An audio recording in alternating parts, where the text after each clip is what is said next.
गौरी पुत्र गणेश भगवान की जय।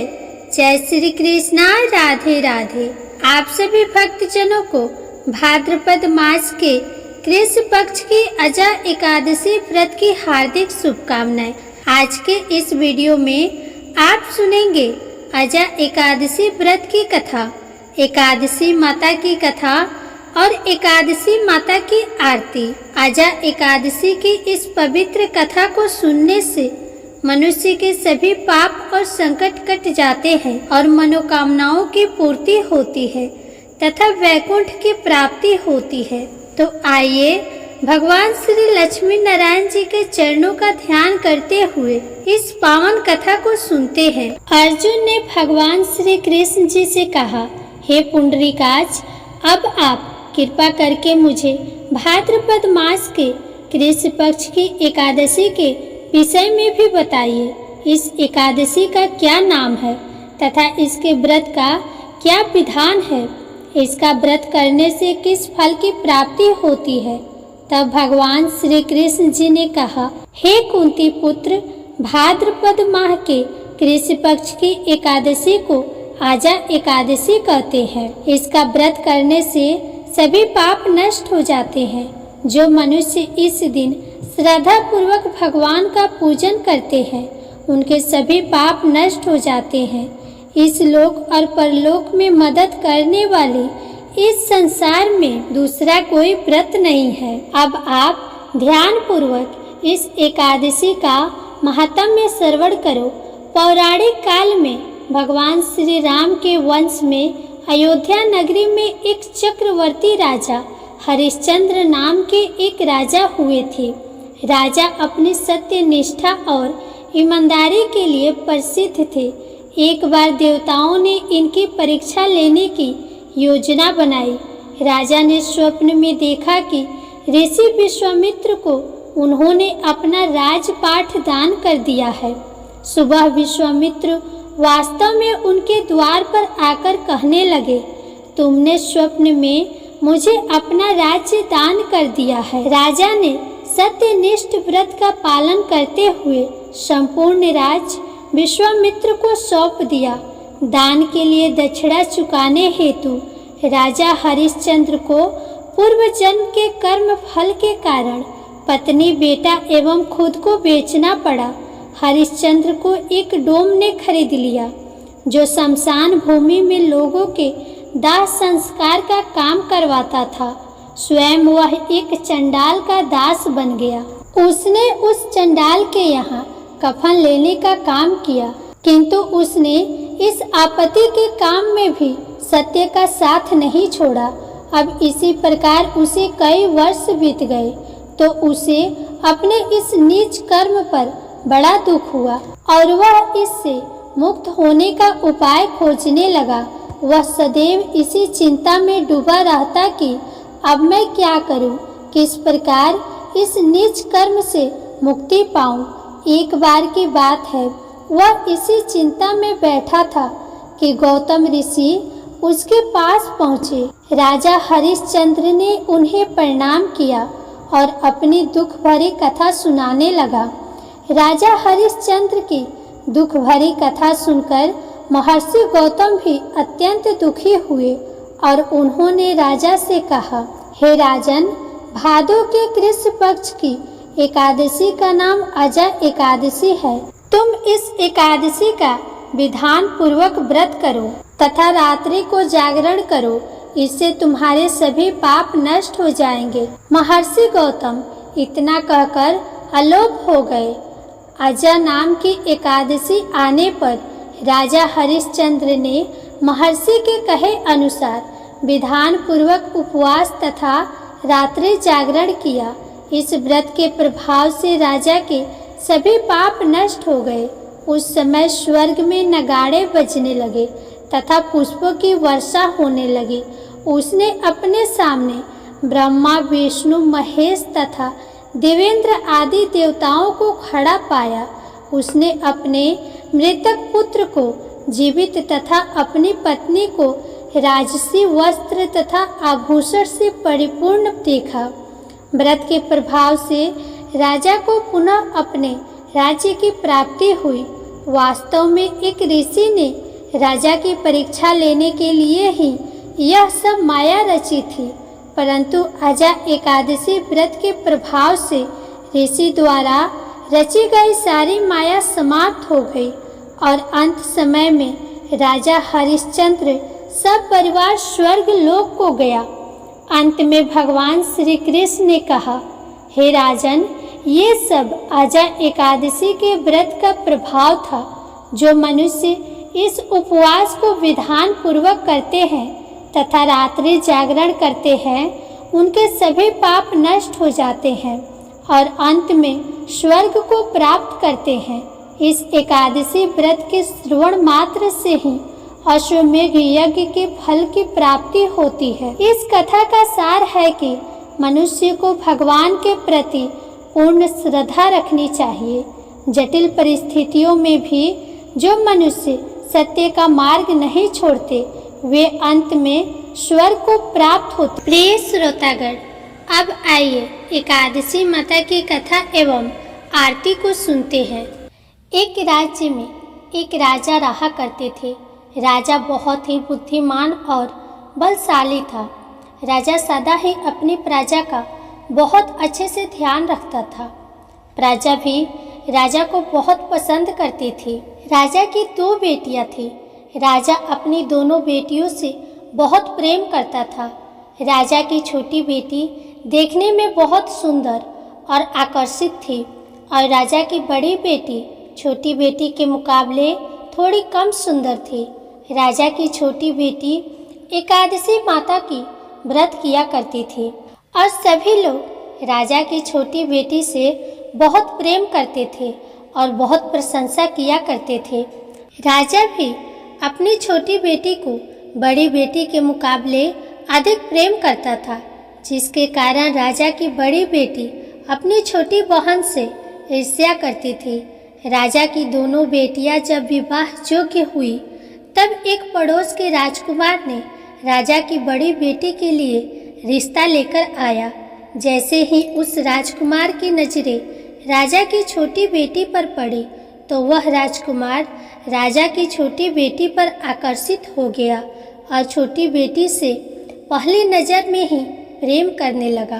और राजकुमार ने राजा की बड़ी बेटी के साथ विवाह करने से मना कर दिया और उसने राजा से कहा कि मैं आपकी छोटी बेटी से विवाह करना चाहता हूँ।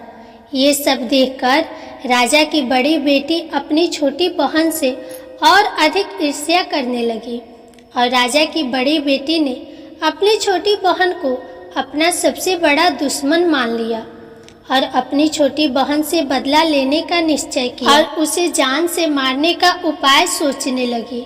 राजा की बड़ी बेटी ने अपनी छोटी बहन को जान से मारने के लिए उसे सबसे पहले एक लड्डू में जहर मिलाकर अपनी बहन को खाने को दिया, लेकिन लड्डू खाने के बाद भी छोटी को कुछ नहीं हुआ। बड़ी बहन यह देखकर आश्चर्यचकित हो गई, लेकिन बड़ी बहन ने हार नहीं मानी। जब उसकी बहन रात्रि में कमरे में सो रही थी, तब उसने मटके में सांप रखकर छोटी बहन के कमरे में छोड़ दिया, लेकिन सांप भी छोटी बहन का कुछ नहीं कर पाया। इसके बाद बड़ी बहन ने अपनी छोटी बहन से कहा कि चलो हम लोग कुएं में से पानी भरकर लाते हैं, जिसके लिए वह अपनी छोटी बहन को पानी भरने के बहाने कुएं के पास ले गई और छोटी राजकुमारी को कुएं में धक्का दे दिया। लेकिन छोटी बहन को तब भी कुछ नहीं हुआ, क्योंकि हर बार ग्यारस माता उसकी रक्षा कर रही थी और उधर बड़ी बहन अपने सारे प्रयास के बाद भी असफल हो रही थी, जिससे वह और अधिक क्रोधित हो गई और फिर उसने अपनी छोटी बहन के पास जाकर उससे प्रश्न किया कि मेरी प्यारी छोटी बहन, क्या तुमको पता है कि भगवान ने सबको मेरी प्यारी छोटी बहन, क्या तुमको पता है कि भगवान ने सबकी मृत्यु एक निश्चित समय पर लिखी हुई है और कैसे तुम्हारी या मेरी मृत्यु होगी, क्या तुम जानती हो? तब छोटी बहन ने अपनी बड़ी बहन को बताया कि हाँ दीदी, मैं तो जानती हूँ मेरी मृत्यु कैसे होगी। छोटी बहन से ये सब बातें सुनकर बड़ी बहन मन ही मन बहुत प्रसन्न होने लगी और उसने अपनी छोटी बहन से कहा, फिर तो तुम मुझे अपनी मृत्यु का राज बताओ। तब छोटी बहन ने अपनी बड़ी बहन से कहा कि मेरी मृत्यु तो एक तोते में है, जो तोते के गले में एक हार है, उससे मेरी मृत्यु होगी। जब तक कोई भी व्यक्ति तोते को मारकर उस हार को अपने गले में पहने रहेगा तो मैं मूर्छित हो जाऊंगी, और जैसे ही उस हार को अपने गले से उतारेगा तो मैं वापस से जीवित हो जाऊंगी। अपनी छोटी बहन के मृत्यु का राज जानकर बड़ी बहन बहुत खुश हुई और उसने अपनी छोटी बहन को मारने के लिए उसके पालतू तोते को ढूंढना शुरू कर दिया। इधर छोटी राजकुमारी को इस बात का आभास हो गया था कि कोई उसकी जान लेना चाहता है, जिसके लिए वह अपने पिताजी के पास गई और उसने अपने पिताजी से कहा कि पिताजी, अगर मेरी मृत्यु कभी हो जाती है तो मेरी मृत्यु के बाद आप मुझे मत जलाइएगा, बल्कि आप मुझे अपनी पुरानी वाली हवेली में एक पलंग में लेटाकर छोड़ दीजिएगा। अपनी छोटी लड़की की ये बातें सुनकर राजा बहुत आश्चर्यचकित हो गया। राजा ने अपनी छोटी बेटी से पूछा कि तुम यह क्या कह रही है। तब राजा की छोटी बेटी ने बताया कि पिताजी, समय किसी के लिए नहीं रुकता है, इसका किसी को कुछ नहीं पता। फिर राजा ने अपनी छोटी बेटी से कहा कि तुम ऐसी बातें क्यों करती हो, 2-3 दिन बाद तो तुम्हारा विवाह है। लेकिन छोटी बेटी ने अपने पिताजी को ऐसा करने पर मजबूर कर दिया और उनसे वचन ले लिया। राजा ने भी अपनी छोटी बेटी की बात स्वीकार कर ली और 2-3 दिनों के बाद जब शादी का समय आया तब राजकुमार बारात लेकर राजा के घर आया और राजकुमार और राजा की छोटी बेटी का विवाह शुरू हो गया। ऐसे ही राजा की छोटी बेटी राजकुमार के साथ फेरे लेना शुरू की तो उसकी बड़ी बहन अपनी छोटी बहन के कमरे में जाकर उसके तोते को पकड़ लेती है और फिर उसको जान से मार देती है और तोते के गले में जो हार था उसको अपने गले में धारण कर लेती है। और जैसे ही बड़ी बहन उस हार को अपने गले में धारण करती है तो उधर छोटी बहन 3.5 ही फेरे ले पाती है और वहीं पर मूर्छित होकर गिर जाती है। जिसके बाद राजा ने बड़े बड़े दर्द हकीमों को बुलाया और अपनी छोटी बेटी का इलाज करने के लिए कहा। राजा की बात सुनकर जब वैद्य ने छोटी बेटी को देखा तो राजा को बताया कि आपकी छोटी बेटी ना तो जीवित है और ना मरी हुई है, ऐसा मैं पहली बार देख रहा हूँ। राजा ने वैद्य और हकीमों को ये बात बाहर बताने से मना कर दिया और उनको कहा कि अगर तुमने यह बात किसी को बाहर बताई तो हम तुमको फांसी दे देंगे। राजा ने अपनी छोटी बेटी को पुराने महल में ले जाकर एक पलंग पर लेटा दिया और वहां पर कुछ सैनिकों को तैनात कर दिया। इसके बाद राजा वापस अपने महल पर आ गया। राजा की बड़ी बेटी अपने पिताजी के पास आई और कहने लगी कि पिताजी, अगर यह शादी संपन्न नहीं हुई तो आपकी इज्जत का क्या होगा। मैं आपकी इज्जत बचाने के लिए राजकुमार से शादी करने के लिए तैयार हूँ। जिसके बाद राजा ने अपनी बड़ी बेटी की बात मान ली और राजा ने बड़ी बेटी को छोटी बेटी के कपड़े पहनाकर मंडप में भेज दिया। लेकिन राजकुमार ये जान गया कि ये राजा की छोटी बेटी नहीं है, बल्कि ये राजा की बड़ी बेटी है।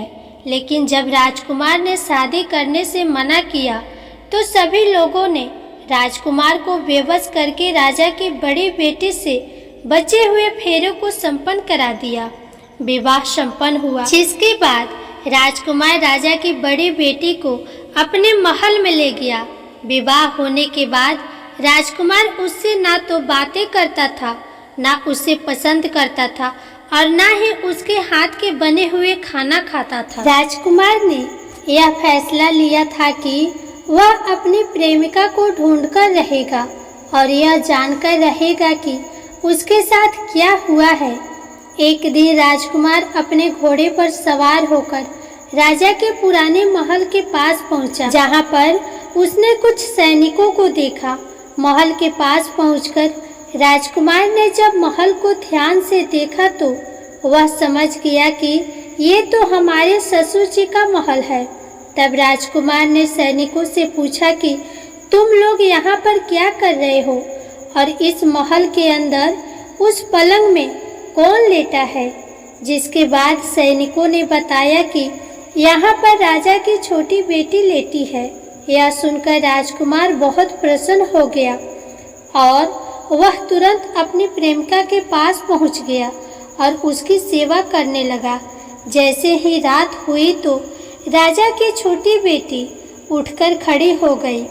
राजकुमार यह देखकर बहुत खुश हो गया और उसने अपनी प्रेमिका से पूछा कि तुम यहाँ क्या कर रही हो, तुम मेरे साथ मेरे घर चलो। राजा की छोटी बेटी ने राजकुमार को सारी बातें बता दी कि मेरी जान एक तोते में बसती थी और मैंने ये बात सिर्फ अपनी बड़ी बहन को बताई थी और मुझे पता है कि उसने ही मुझे मारने का प्रयास किया है।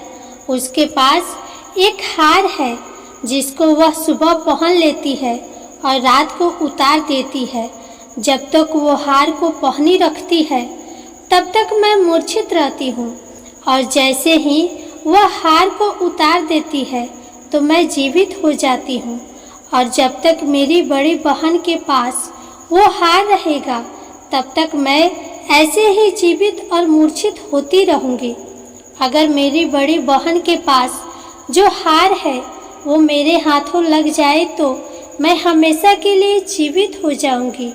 राजकुमार ये सब बातें सुनकर राजा की छोटी बेटी के पास रहने का निर्णय ले लेता है और उसने अपने बचे हुए सारे फेरे उस पलंग में लेटी हुई राजा की छोटी बेटी के साथ ले लिए और अपना विवाह पूर्ण कर लिया और वहीं पर रहने लगा।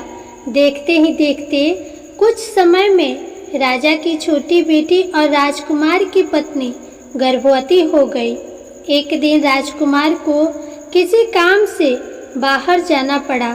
तब छोटी राजकुमारी के पेट में बहुत तेज से दर्द होने लगा, जिसके बाद उसने एकादशी माता का आवाहन किया।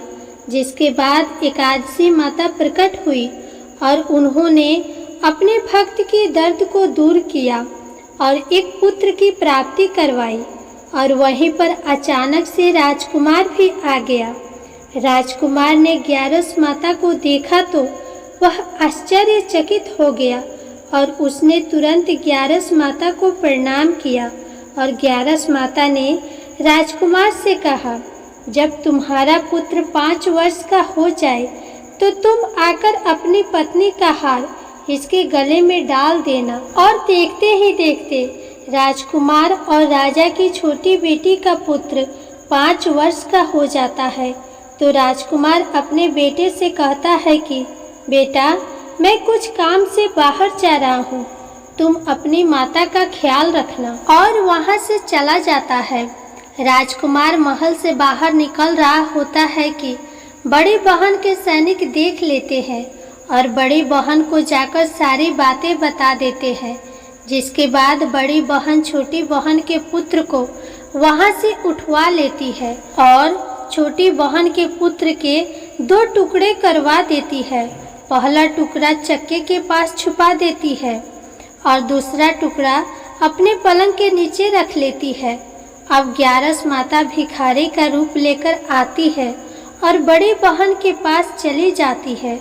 जिसके बाद वहाँ पर भिक्षा मांगने लगती है। तो बड़ी बहन अपने नौकरों से कहती है कि जाकर भिक्षा दे दो। लेकिन जैसे ही नौकर ग्यारस माता को भिक्षा देने के लिए आते हैं तो माता उन्हें मना कर देती है और कहती है कि मैं तुम्हारी महारानी से ही भिक्षा लूँगी। जिसके बाद बड़ी बहन स्वयं ही भिक्षा देने के लिए माता के पास आती है। तब माता एक बिल्ली का रूप लेकर उसके कमरे में चली जाती है और वहाँ पर छोटी बेटी के पुत्र के 2 टुकड़े को आपस में जोड़ देती है और उसे जीवित कर देती है, फिर उसे वहां से ले जाती है। राजकुमार अपने बेटे को लेकर अपनी बड़ी पत्नी के पास जाता है और उसे कहता है कि तुम इसका ध्यान रखना। अगर तुम इस बच्चे का अच्छे से ध्यान रखोगी तो मैं तुमसे बात करूँगा। एक दिन राजकुमार अपने बच्चे से कहता है कि तुम मम्मी से उनके गले का हार मांग लो। तो अपने पिता की बात मानकर राजकुमार का लड़का अपनी मम्मी के पास जाता है और कहता है, मम्मी मुझे तुम्हारा हार चाहिए। यह सुनकर पहले तो बड़ी बहन बहुत क्रोधित होती है, पर उसको यह याद आता है कि राजकुमार ने कहा था कि अगर मैं इस बच्चे का ध्यान अच्छे से रखूंगी तो वह मुझसे बात करेंगे, जिसके कारण वह हार उस बच्चे को दे देती है और वह तुरंत हार को ले जाकर अपने पिताजी को दे देता है। और तभी राजकुमार अपने बेटे को लेकर वहां से जाने लगता है और अपनी पत्नी से कहता है कि तुम हमारे लिए खाना बनाकर रखना, मैं शाम को आकर तुम्हारे साथ खाना खाऊंगा। और वह अपने बेटे को लेकर वहां से चला जाता है, जिसके बाद वह राजा के पास जाता है। जिसके बाद वह अपने ससुर राजा के पास जाता है और उनको सारी बातें बता देता है। राजा अपनी बड़ी बेटी की यह करतूत सुनकर बहुत क्रोधित होते हैं और अपनी परवरिश पर ही दोष देने लगते हैं और राजकुमार को अपनी छोटी बेटी के साथ रहने के लिए आदेश दे देते हैं। इस प्रकार ग्यारस माता की कृपा से राजकुमार और राजा की छोटी बेटी सुखपूर्वक रहने लगते हैं। प्रेम से बोलिए एकादशी माता की जय।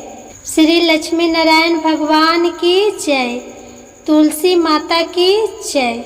कथा के बाद अब आप आरती श्रवण कीजिए। ओम जय एकादशी जय एकादशी जय एकादशी माता। विष्णु पूजा व्रत को धारण कर शक्ति मुक्ति पाता। ओम जय एकादशी जय एकादशी जय एकादशी माता। विष्णु पूजा व्रत को धारण कर शक्ति मुक्ति पाता। तेरे नाम गिनाऊं देवी भक्ति प्रदान करनी। गढ़ गौरव की देनी माता शास्त्रों में वर्णी। ओम जय एकादशी माता। विष्णु पूजा व्रत को धारण कर शक्ति मुक्ति पाता। मार्गशीर्ष के कृष्ण पक्ष की उत्पन्ना विश्व तारिणी जन्मी। शुक्ल पक्ष में हुई मोक्षदा मुक्तिदाता बन आई। ओम जय एकादशी माता। विष्णु पूजा व्रत को धारण कर शक्ति मुक्ति पाता। पौष के कृष्ण पक्ष की शफला नामक है। शुक्ल पक्ष में होए पुत्रदा आनंद अधिक रहे। ओम जय एकादशी माता। विष्णु पूजा व्रत को धारण कर शक्ति मुक्ति पाता। नाम सटतीला माघ मास में कृष्ण पक्ष आवे। शुक्ल पक्ष में जया कहावे विजय सदा पावे। ओम जय एकादशी माता। विष्णु पूजा व्रत को धारण कर शक्ति मुक्ति पाता। चैत्र शुक्ल में नाम कामदा धन देने वाली। नाम वरुथनी कृष्ण पक्ष में वैशाख माह वाली। ओम जय एकादशी माता। विष्णु पूजा व्रत को धारण कर शक्ति मुक्ति पाता। शुक्ल पक्ष में होए मोहिनी अपरा ज्येष्ठ कृष्ण पक्षी। नाम निर्जला सब सुख करनी शुक्ल पक्ष रखी। ओम जय एकादशी माता। विष्णु पूजा व्रत को धारण कर शक्ति मुक्ति पाता। जोगिनी नाम आषाढ़ में जानो कृष्ण पक्ष करनी। देव शयनी नाम कहायो शुक्ल पक्ष धरनी। ओम जय एकादशी माता विष्णु पूजा व्रत को धारण कर शक्ति मुक्ति पाता। कामिका श्रावण मास में आवे कृष्ण पक्ष कहिए। श्रावण शुक्ल होए पवित्र आनंद से रहिए। ओम जय एकादशी माता विष्णु पूजा व्रत को धारण कर शक्ति मुक्ति पाता।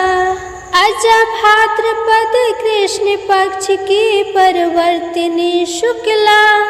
इंद्र आश्विन कृष्ण पक्ष में व्रत से भवसागर निकला। ओम जय एकादशी एकादशी माता विष्णु पूजा व्रत को धारण कर शक्ति मुक्ति पाता। पाप कौन सा है शुक्ल पक्ष में आप हरनहारी। रमा मास कार्तिक में आवे सुखदायक भारी।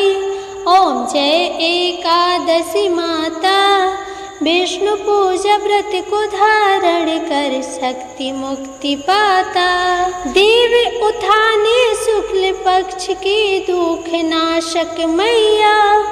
पावन मास में करो विनती पार करो नैया।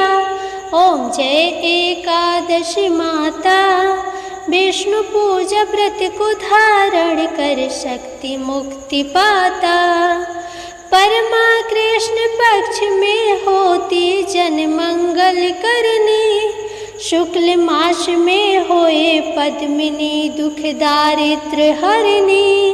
ओम जय एकादशी माता विष्णु पूजा व्रत को धारण कर शक्ति मुक्ति पाता। जो कोई आरती एकादशी की भक्ति सहित गावे। जन गुरु दीता स्वर्ग का वासा निश्चय वह पावे। ओम जय एकादशी जय एकादशी माता विष्णु पूजा व्रत को धारण कर शक्ति मुक्ति पाता। जय एकादशी माता, क्यारस माता की जय।